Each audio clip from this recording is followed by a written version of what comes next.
আসসালামু আলাইকুম, সবাই কেমন আছেন? চলে আসলাম একটা নিউজ পেয়ে। একটু আগে একটা গণমাধ্যমে দেখলাম একটা পঙ্গু প্রতিবন্ধী মেয়েকে ধর্ষণ করা হয়েছে। এটা কি বাংলাদেশে মেনে নেওয়া যায়? আপনারা বলেন।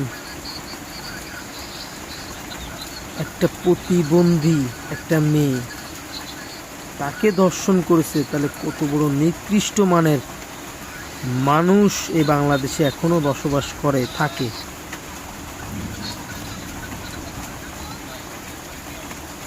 আসলে এরা তো আসলে মানুষ না, এরা একটা জানোয়ার। জানোয়ার তো এটা কম বলা হবে, এটা এদেরকে এর থেকে বেশি কিছু বলার দরকার। মানে এদেরকে কি বলবো, এদের থেকে বড় বলা হচ্ছেন এই যে যারা গণমাধ্যমে অনৈতিক ভিডিও, কার্যকলাপের ভিডিও, বাজে ভিডিও, নোংরা ভিডিও ছেড়ে ছেড়ে প্রত্যেকটা বর্তমানে মোবাইলে আপনি চালাইলেই দেখবেন অনৈতিক ভিডিও, যত দেশের খারাপ ভিডিও, নোংরা ভিডিও, এগুলো পাওয়া যাচ্ছে।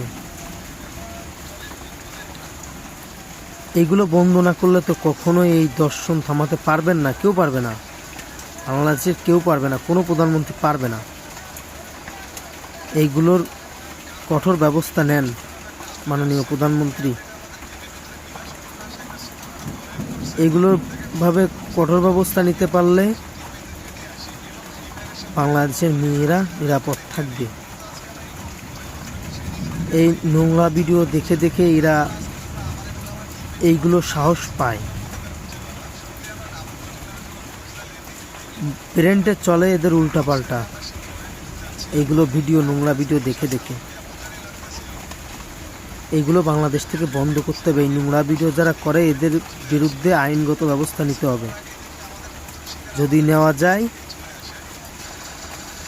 তাহলে এইগুলো গণমাধ্যম যদি বন্ধ করা যায় তাহলে বাংলাদেশটা পুরো ঠান্ডা হবে। এটা 95% মুসলিম কান্ট্রির দেশ, 95% মুসলমান থাকে এখানে।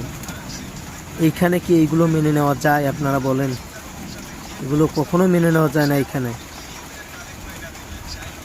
এগুলো বন্ধ করেন দয়া করে মাননীয় প্রধানমন্ত্রী, এগুলো বন্ধ করতে হবে। আপনি ছাড়া কেউ পারবে না।